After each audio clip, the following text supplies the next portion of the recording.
भ्रष्टाचार और काले धन के खिलाफ आपके इस चौकीदार ने एक बहुत बड़ा अभियान सफाई का चलाया है।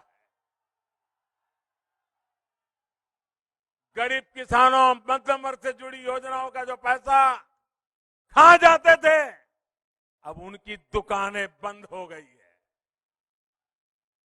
देश का सबसे शक्तिशाली नामदार परिवार भी आज टैक्स चोरी और धोखाधड़ी के आरोप में अदालत के चक्कर काट रहा है।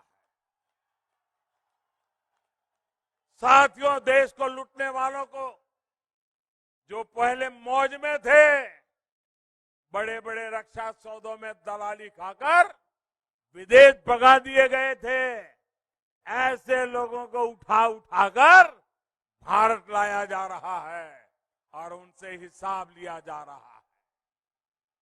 ये राजदार इन सभी के काले कारनामों के राज खोलते जा रहे हैं।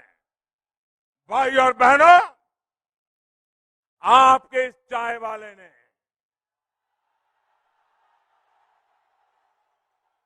अच्छों की ये काली कमाई और गोरख धंधे बंद कर दिए हैं। आपने देखा होगा कि कोलकाता में इसलिए कैसे कैसे लोग इस चौकीदार को हटाने के लिए इकट्ठे हुए और शपथ ले रहे थे। जरा फोटो देखना, कितने डरे हुए थे। किसी का बेटा किसी गुने में है, किसी का भतीजा गुने में है, कोई खुद गुने में है, किसी का भाई गुने में है। और इसलिए कलकत्ते आए।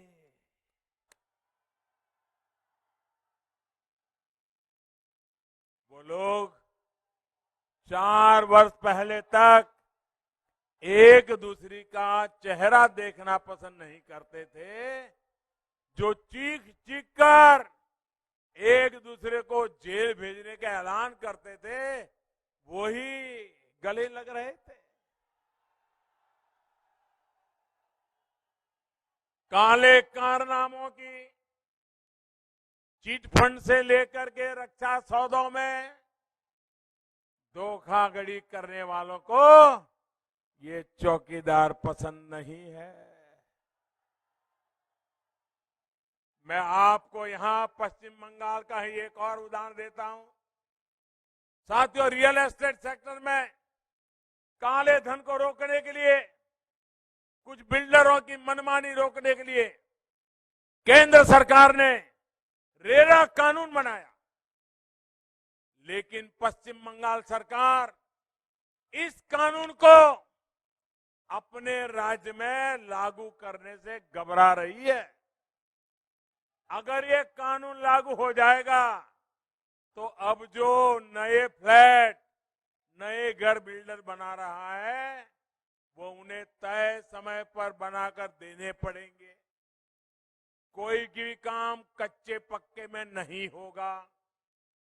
इस कच्चे पक्के के खेल में जो लॉबी जुटी हुई है, उसकी ममता दीदी की सरकार में क्या अहमियत है, वो आप भी भली भांति जानते हैं।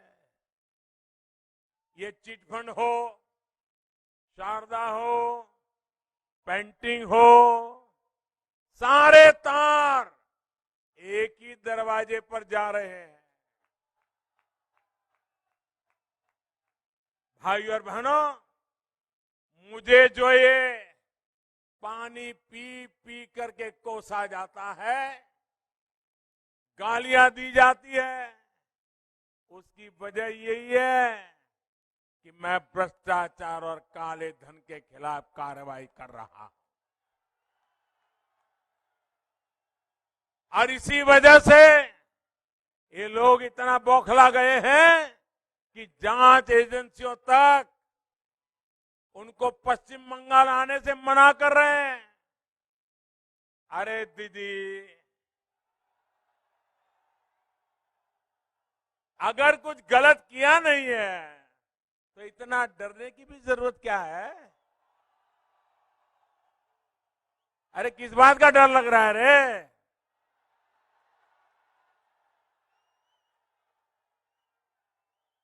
अरे आपको तो याद होगा, मुझे भी गुजरात में 9-9 घंटे तक बिठाकर दिल्ली से आई जांच एजेंसियां पूछताछ करती, वहां भी सीबीआई अपना खेल करती थी।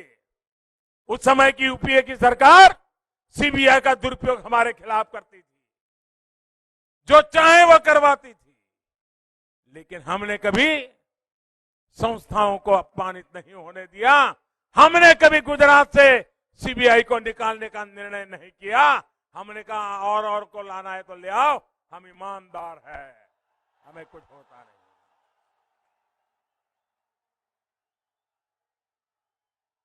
लेकिन वो डरे हुए हैं। उनको तो बीजेपी के प्रेसिडेंट के आने पर भी जमीन खिसकने को लग जाती है।